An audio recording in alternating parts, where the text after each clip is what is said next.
बिस्मिल्लाहिर्रहमानिर्रहीम, अस्सलाम वालेकुम। आप देख रहे हैं न्यूज़ सीरीज 60। मैं हूं आपका मेज़बान शहरियार सिद्दीकी। नाज़रीन, शहर कायद जो कभी पाकिस्तान का दारुल हुकूमत दारुल खिलाफा हुआ करता था, यहाँ की सड़कों को, यहाँ के लोगों को कभी नज़रियात के नाम पर, कभी लिसानी फसादात के नाम पर बर्बाद किया गया। यहाँ पर खून की होली खेली गई। हर एक रंग, नस्ल और कौम के लोगों को इस शहर ने अपनी आगोश में जगह दी, लेकिन कराची वालों समेत कभी किसी का दिल इतना बड़ा नहीं हुआ कि इस शहर की तरक्की के बारे में सोचा जाए। मुआज़रत के साथ, अगर मेरे कहने से किसी शीशा दिल पे बाल आए तो मैं दिल की गहराइयों से मुआज़रत खा हूँ। ये शहर सबका हो गया, इस शहर का कभी कोई नहीं हो सका। और माशाल्लाह से इस शहर में नाफिज जो सियासतदान और हुक्मरान किए गए, इतनी ईमानदारी से वो भी अपना काम करते हैं कि जब अमली जामा पहनाने की बात आती है अपनी बातों को, अपने दावों को, तो ये कह दिया जाता है कि जनाब पिछली हुकूमतों ने बहुत ज़्यादा तबाही मचा दी, अगली बार अगर हमें बारी मिलेगी तो इसकी तरक्की की तरफ सोचा जाएगा, देखा जाएगा। इस वक्त मैं कराची की बदनसीब तरीन शाहरा पर मौजूद हूँ, कोरंगी कॉजवे, जो हर एक बारिश के बाद सैलाबी रेला यहाँ से निकलता है।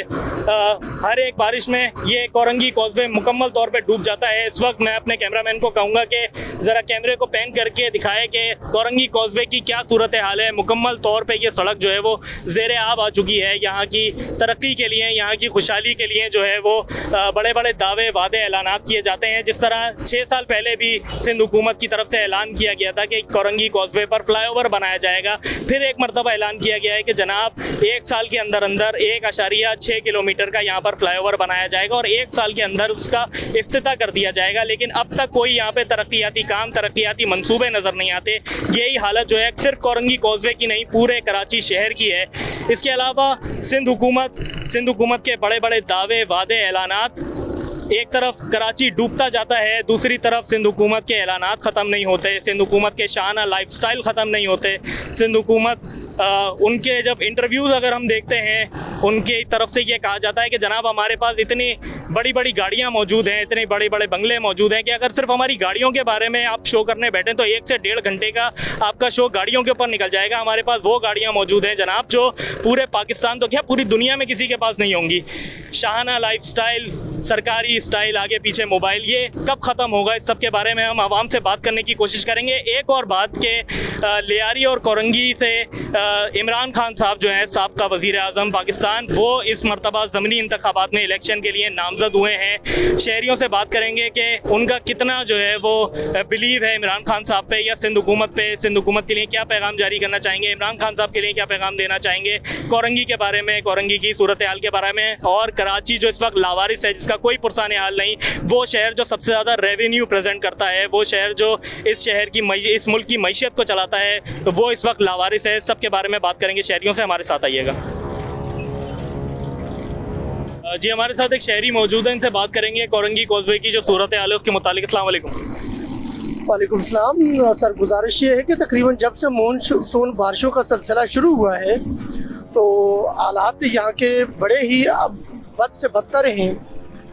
फिर भी सूबाई गवर्नमेंट का शुक्रिया कि उन्होंने कम अज़ कम जो है मशीनरी भेजी है, लेकिन असल में अगर यहाँ का ये रोड पूरी तरह आज़ाद ना हो, इसकी पूरी तरह रवानी से ट्रैफिक ना चले, तो इसका सबसे बड़ा फलाप ये पैदा हो जाता है कि दूसरा जाम सादक पुल पर ट्रैफिक का रश ज़्यादा हो जाता है, जिसकी वजह से आने जाने वालों पर के लिए बड़ी मुश्किलात पैदा होती हैं और कई तरह के हादसा भी रूनुमा हुए हैं, जिससे कई कीमती जानें भी ज़ाया हुई हैं। हुकूमत वक्त ने अगरचे ऐलान किया है, देर आए दुरुस्त आए, ये काम बहुत पहले हो जाना चाहिए था, लेकिन गुजारिश यही है बेहैसियत है पाकिस्तानी और शहरी कि कम अज़ कम आवाम के मसाइल और इस आने जाने ज़राए आमदोरफ्त में से इस एक ज़रिया जो है रोड का, इस काजवे की जल्द से जल्द फ्लाईओवर की तामीर मुकम्मल की जाए ताकि इस अज़ियत से आवाम की जान छूट जाए। सर, क्या समझते हैं फ्लाईओवर के मुतालिक? इस तरह मुराद अली शाह साहब ने, सिंध हुकूमत ने ऐलान किया है कि 1 साल के अंदर अंदर इस पुल का इफ्तिताह कर दिया जाएगा। क्या समझते हैं कब तक अमल दरामद होगा इस पर? मेरे ख्याल में इफ्तिताह नहीं, बल्कि उनको ये चंद महीनों में मुकम्मल कर देना चाहिए। ऐलान की हद तक तो बहुत से काम हुए, लेकिन एक एटमी मुल्क होने के बावजूद आज हम छोटी छोटी बुनियादी इंसानी ज़रूरत की चीज़ों को तरसते हैं, तो मेरे ख्याल में ये बहुत बड़ा अलमिया है और हमारी हुकूमतों को इस सिलसिले में तवज्जो देनी चाहिए।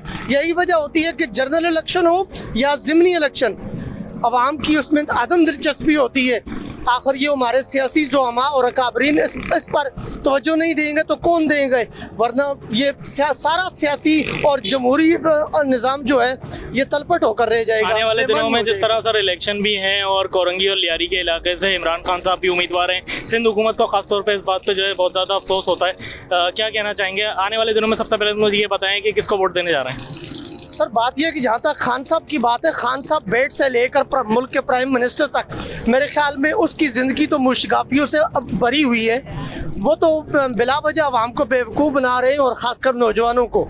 मैं ख़ुद एक कॉलेज में लेक्चरार हूँ, लेकिन मैं देखता हूँ कि जब से खान साहब आए हैं या उन्होंने अपनी सियासत को आगे ले जाने की कोशिश की है, सवाए तूफ़ान बदतमीज़ी के बाकी कुछ भी नहीं दिया। किसी भी सियासी लीडर का काम यह नहीं होता कि वो इलेक्शन में ज़्यादा सीटें जीते।